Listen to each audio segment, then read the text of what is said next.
കഷ്ടപ്പാടുകളും പ്രയാസവും വരുമ്പോൾ ശൈത്താന്റെ സ്വാധീനം ഇല്ലാതെ ഉണ്ടാവും. രോഗങ്ങളുടെ സമയത്ത്, അതുപോലെ തന്നെ പ്രയാസങ്ങൾ ഉണ്ടാകുമ്പോൾ മനുഷ്യന്റെ ഈമാൻ നശിപ്പിക്കാൻ പലതും മനുഷ്യനെ കൊണ്ട് ശൈത്താൻ പറയിപ്പിക്കും. അത് വലിയൊരു പ്രൂഫാണ്. നാളെ ആഖിറത്തിൽ വലിയൊരു തെളിവാണ്. നമ്മുടെ ഹൃദയത്തിൽ ഈമാൻ ഇല്ല എന്നതിന്റെ വലിയ തെളിവ് ശൈത്താൻ ഉണ്ടാക്കും.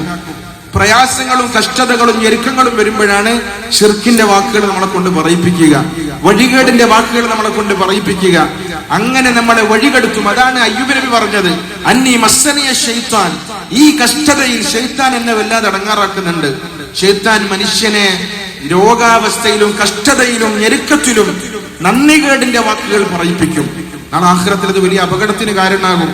അതാണ് അയ്യൂബ് നബി പറഞ്ഞത്, അന്നി മസ്സനിയ ദുർറു വഅൻത അർഹമുർ റഹീമീൻ. എനിക്കൊരു കഷ്ടത വന്നുപോയി, നീ കാരുണ്യവാനിൽ ഏറ്റവും വലിയ കരുണയുള്ളവനാണ്.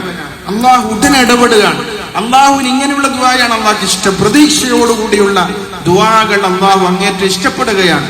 അള്ളാഹു സുബ്ഹാനഹു വ തആല ഫസ്തജബ്നാ ലഹു ഫകശഫ്നാ മാ ബിഹി മിൻ ദുർരിൻ. അദ്ദേഹത്തിന്റെ കഷ്ടത നാം മാറ്റിക്കൊടുത്തു, അദ്ദേഹത്തിന് നഷ്ടപ്പെട്ടതൊക്കെ നമ്മൾ തിരിച്ചു നൽകി. വമിസ്ലഹും മഅഹും റഹ്മത്തൻ മിൻ ഇൻദിനാ. നമ്മുടെ കാരുണ്യമായി അതിൽ കൂടുതൽ നാം നൽകി, വളരെ കൂടുതൽ നാം നൽകി. വദിക്റാ ലിൽ ആബിദീൻ. അല്ലാഹുവിനെ അനുസരിച്ച് ജീവിക്കുന്ന അടിമകൾക്ക് ഇതിൽ വലിയ ഗുണപാഠമുണ്ട്.